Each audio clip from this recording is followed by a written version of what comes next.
વિસાવદરના આમ આદમી પાર્ટીના ધારાસભ્ય ગોપાલ ઇટાલિયા અને મોરબીના ભારતીય જનતા પાર્ટીના ધારાસભ્ય એટલે કે કાંતિ અમૃતિયા વચ્ચે અત્યારે હાલ ચડસાચડસીનો માહોલ ચાલી રહ્યો છે। ક્યાંક એકબીજાના રાજીનામા આપવા સુધીની વાત પહોંચી ગઈ છે, પરંતુ ક્યાંક આ બધાની વચ્ચે હવે કોંગ્રેસના નેતા લલિત કગથરા મેદાને આવ્યા છે। ખાસ કરીને આ નેતાએ એ બંને ધારાસભ્યોને એક સલાહ આપી છે। શું છે સમગ્ર વિષય, તેમનું શું કહેવું છે, તેના વિશે વાત કરીશું આજના આ વિડીયોમાં। નમસ્કાર, હું હંસિની અને તમે જોઈ રહ્યા છો નિર્ભય ન્યૂઝ।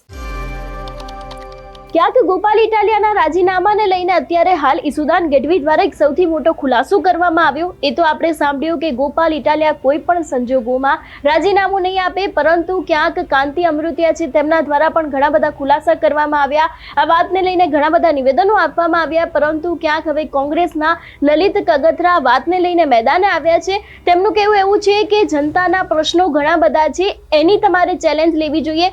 વિસાવદરની અંદર જે ગુંડાગર્દી છે તેને બંધ કરાવો, મોરબીની અંદર જે અત્યારે હાલ જે સ્થાનિક પ્રશ્નો છે એને સોલ્વ કરવા ખૂબ જરૂરી છે, તે દરેક વાત લલિત કગથરા દ્વારા કરવામાં આવી છે। સૌથી પહેલા તો તેમને આ વિષયને લઈને વધુમાં શું કહ્યું છે તે સાંભળીએ। છકલાઈ, છીછરાપણું, છોકરાઓપણું આ તમામ નેતાઓમાં દેખાઈ રહી છે, બંને નેતાઓમાં। આ કોઈ તમારી મિલકત નથી કે હું વેચી નાખું।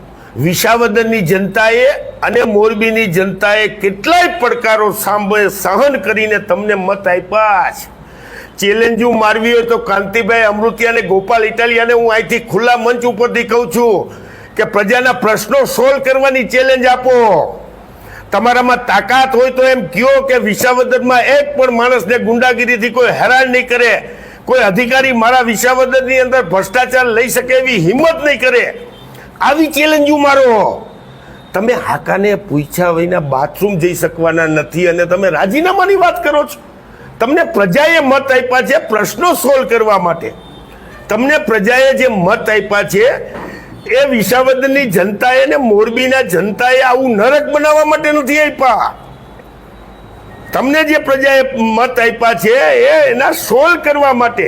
અને તમે બંને રાષ્ટ્રીય પાર્ટીના ધારાસભ્યો છો, તમને પણ ખબર છે કે તમે તમારા આકાને પૂછ્યા વિના રાજીનામું ન આપી શકો। તમને પણ ખબર છે કે તમે એક સિમ્બોલ ઉપર ધારાસભ્ય બન્યા છો અને સિમ્બોલ એ પાર્ટીના હાઈકમાન્ડને પૂછ્યા વિના રાજીનામું આપી શકવાના નથી।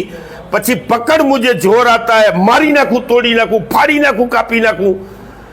આવી રીતે પ્રજાને ગુમરાહ કરીને મોરબી જે આજે નરક બની ગયું છે એમાંથી પ્રશ્નો દૂસરી જગ્યાએ ખ્યાત કરવા માટે તમારા નેતાઓની જે આછકલાયું છે, તમારા હાઈકમાન્ડની, એ જ રીતે તમે અત્યારે વર્તી રહ્યા છો।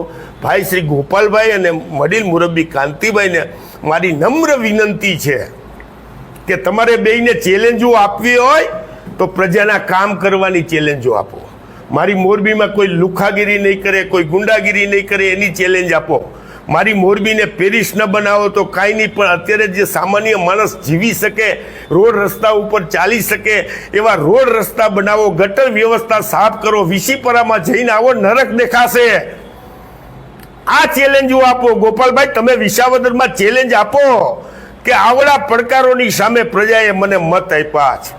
હું અહીંયા વિસાવદર ફર્યો છે, લોકો એમ કહેતા કે આ વખતે તો ગોપાલ જ, બીજી વાત કાકા તમે કરોમાં। એ પ્રજાએ કેટલા પડકારોની સામે તમને મત આપ્યા છે, તો એ પ્રજાના પ્રશ્નો સોલ્વ કરવાની વાત કરો, ચેલેન્જો કરવાનું બંધ કરો। આ ચેલેન્જોથી તમે કોઈ રાજીનામું દેવાના નથી, પ્રજાને ખોટી ગુમરાહ કરો। એટલે ખાસ કરીને અત્યારે હાલ એક બાદ એક કોંગ્રેસના નેતાઓ બંને ધારાસભ્યોને ક્યાંક સલાહ આપી રહ્યા છે, કહી રહ્યા છે કે જનતાએ તમને મત આપીને ચૂંટ્યા છે તો તેમનું કામ કરવું ખૂબ અગત્યનું છે।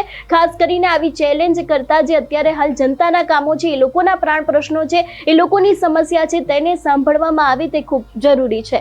તમારું શું માનવું છે આ વિષયને લઈને અમને કમેન્ટ કરીને ચોક્કસથી જણાવજો। તેની સાથે અમારી ચેનલ નિર્ભય ન્યૂઝને લાઇક, શેર અને સબસ્ક્રાઇબ કરવાનું ભૂલશો નહીં। નમસ્કાર।